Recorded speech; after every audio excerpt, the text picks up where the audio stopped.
வணக்கம். இந்தியாவில் பொதுமக்களுக்கு ஒரு பிரச்சனைனா அவங்க போய் கடைசியாக நிற்கிற இடம் சட்டம், நீதிமன்றம். ஜனநாயக நாட்டில் இன்றைக்கி சட்டத்தையும் நீதிமன்றத்தையும் தான் பொதுமக்கள் கடைசியாக நம்பியிருக்காங்க. பொதுமக்கள்னு சொல்ல முடியாது, அரசியல்வாதியாக இருந்தாலும் அரசு அதிகாரியாக இருந்தாலும் அவங்களுக்கு அநீதி இழைக்கப்படும் போது அவங்க போய் நிற்கிற இடம் நீதிமன்றம். மக்களுக்கு ஒரு நடுத்தர மக்களுக்கு ஏதோ எந்த மக்களாக இருந்தாலும் எந்த பிரச்சனையாக இருந்தாலும் அரசியல்வாதிகிட்ட நீதி கிடைக்கலைனாலும் அதிகாரிகள்கிட்ட நீதி கிடைக்கலைனாலும்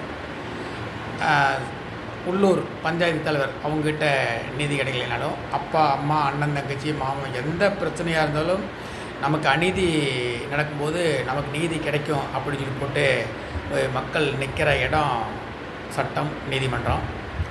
இந்தியாவில் நிறைய தீர்ப்புகள் வந்ததை நம்ம பார்த்துருக்கோம். பெரிய பெரிய அரசியல் தலைவர் கூட ஊழல் புகாரில் அவருடைய குற்றம் நிரூபிக்கப்பட்டு சிறு தண்டனைக்கு போனாங்க. அந்த மாதிரி தண்டனைலாம் கொடுத்தது. பெரிய பெரிய ரவுடிகளுக்கு அந்த மாதிரி தண்டனைகள் கொடுத்துருக்காங்க. மரண தண்டனை வரைக்கும் கூட ரவுடிகளுக்கு கொடுத்ததை நம்ம பார்த்துருக்கோம். தமிழ்நாட்டில் கூட 2014 வருஷம் அந்த மாதிரி நினைக்கிறேன் நான், ஜெயலலிதா மேலே ஒரு ஊழல் பிரச்சனை நடந்தது. அப்போ வந்து அவங்க முதலமைச்சராக இருந்தாங்க, ஆளுங்கட்சியாக இருந்தாங்க. அப்போ 2014 நடந்த விசாரணையில் அவங்க மேலே குற்றம் நிரூபிக்கப்பட்டு அவங்களுக்கு சிறை தண்டனை நீதிமன்றம் கொடுத்தாங்க. ஆனால் அதில் வந்து அப்போதைய தமிழக முதல்வராக இருந்த ஜெயலலிதா அவங்க பதவியை இழக்க வேண்டிய சூழ்நிலை வந்தது. அப்போ கூட அவங்க என்ன சொன்னாங்கன்னா, நம்ம சட்டப்படி பார்த்துக்கலாம், நீதி ஜெயிக்கும், தர்மம் வெல்லும், தொண்டர்கள் வந்து அதிமுக தொண்டர்கள் வந்து பொதுமக்களுக்கு இடையூறு ஏற்படுற மாதிரி எந்த பிரச்சனையும் பண்ணக்கூடாது, அமைதியாக இருக்கணும் அப்படிங்கிற மாதிரி அவங்க சொன்னாங்க. அதிமுகவோட மூத்த தலைவர்களும் அதை வேற சொன்னாங்க. இதுக்கு அவங்க ஆளுங்கட்சியாக இருக்காங்க, அவங்க நினைச்சு தமிழ்நாட்டுக்குள்ளே எவ்வளோ பெரிய பிரச்சனை வேணும் பண்ணலாம், எவ்வளோ பெரிய கலவரத்தோடனாலும் உருவாக்கி கொடுத்துருக்கலாம். ஆனால் அவங்க அது செய்யலை. அவங்க என்ன பண்ணாங்கன்னா, அதிமுக தொண்டர்களை வந்து அமைதி காக்கணும், தர்மம் வெல்லும், நம்ம சட்டப்படி நடவடிக்கை எடுப்போம், மேல்முறையீடு போவோம் அப்படிங்கிற மாதிரி தான் சொன்னாங்க. ஒரு சின்ன சின்ன பிரச்சனைகள் அங்கங்கே நடந்து தெரிஞ்சது.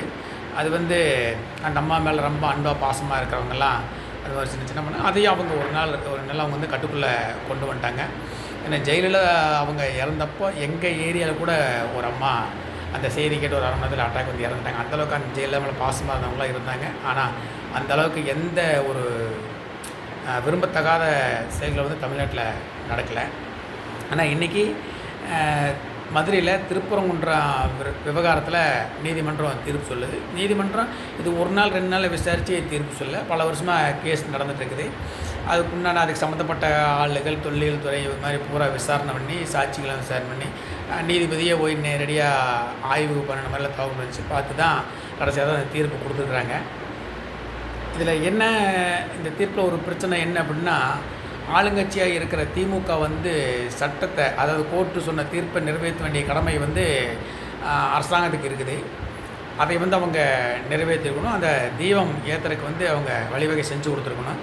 அப்போது அந்த ஏதோ ஒரு தீர்ப்பு வருது அப்படின்னா அந்த தீர்ப்பில் வந்து அந்த தீர்ப்பினால் வந்து ஒரு கலவரம் வரும், ஒரு பிரச்சனை வரும் அப்படிங்கிற மாதிரி அரசாங்கம் தெரிஞ்சுதுன்னா அந்த தீர்ப்பை, நீதிமன்றம் கொடுத்த தீர்ப்பை நிறைவேற்றுறதுக்காக 144 ஓட்டு அந்த தீர்ப்பை ஆற்றணும்னு நினைத்த அதுதான் நான் பார்த்துருக்கோம். ஆனால் முதல் முறையாக நீதிமன்றம் கொடுத்த தீர்ப்புக்கு எதிராக அந்த நீதிமன்றம் கொடுத்த தீர்ப்பை நடைமுறைப்படுத்த விடாமல் 144 போட்ட அரசாங்கம் நம்ம திமுக அரசாங்கம் தான் நம்ம பார்க்குறோம்.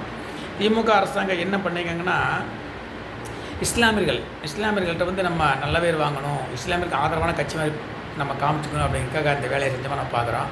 ஆனால் இதில் என்னென்னு கேட்டிங்கன்னா, தமிழ்நாட்டில் ஒரே ஒரு இஸ்லாமிய அமைப்பும் எந்த மத தலைவரும் அந்த தீர்ப்புக்கு எதிராக விமர்சனம் பண்ணலை, அந்த தீர்ப்பு தப்புன்னு யாரும் சொல்லலை. ஒரு சில மத தலைவர்கள் அப்போதைக்கு நம்ம சமூக வலைதளங்களில் செய்தியாளர் செஞ்ச பேட்டி கொடுத்து நம்ம பார்த்தா அவங்க சொன்னதே வந்து அது அவங்க மலை இருக்குது, கோயில் இருக்குது, அவங்க அதுக்கு எங்களுக்கு எந்த சமமும் இல்லை, அதில் எங்களுக்கு எந்த வருத்தம் இல்லை அப்படிங்கிற மாதிரி தான் சொன்னாங்க. ஆனால் திமுக அரசாங்கம் மட்டும்தான் அதை தடுக்கலை, புரியாத தடுத்தும் நாங்கள். அதனால் வந்து அந்த மாவட்ட ஆட்சியருக்கும் கூட இப்போ கோர்ட்டுக்கு அங்கேயும் நடந்துட்டு இருக்கிறாரு அந்த 144. நான் சொல்கிறது என்னென்னா, அந்த தவறு செஞ்சவங்க மேலே கடுமையான நடவடிக்கை எடுக்கணும். சட்டத்துறையும் அது தகுந்த அமைச்சகம் வந்து இதுக்கு வந்து கடுமையான நடவடிக்கை எடுக்கணும். அப்படி நடவடிக்கை எடுக்கலைங்கிற பட்சத்தில் வருங்காலத்தில் இதையே முன்னுதாரணமாக காட்டி பொதுமக்களுக்கு நீதித்துறை மேலேயும் சட்டத்து மேலேயும் ஒரு நம்பிக்கை இல்லாத நிலை வரும். அது மட்டும் இல்லை, பெரிய பெரிய அரசியல் தலைவர்கள் ஊழல் பண்ணுறவங்கெல்லாம் சட்டத்தை மதிக்க மாட்டாங்க, நீதிமன்றத்தை பார்த்து பயப்பட மாட்டாங்க. அப்படி ஒரு சூழ்நிலை வரும். ஏன்னா இந்த வழக்கில் நீதிபதியவே அவர் நீதிபதி வந்து சொன்ன தீர்ப்பு சரியில்லை, நீதிபதியை வந்து தகுதி நீக்கம் பண்ணுங்கிற அளவுக்கு போயிருக்காங்க. அவர் நீதிபதியை மிரட்டுறாங்க. அப்படிங்கிறது வந்து இது ஆரோக்கியமான அரசியலாக தெரியல. இந்திய இறையாண்மைக்கு அது ஒத்து வர மாதிரி தெரியல. இது ரொம்ப வன்மையை கண்டிக்க வேண்டிய ஒரு நடைமுறை தான் இந்த தீர்ப்பை நம்ம பார்க்குறோம்.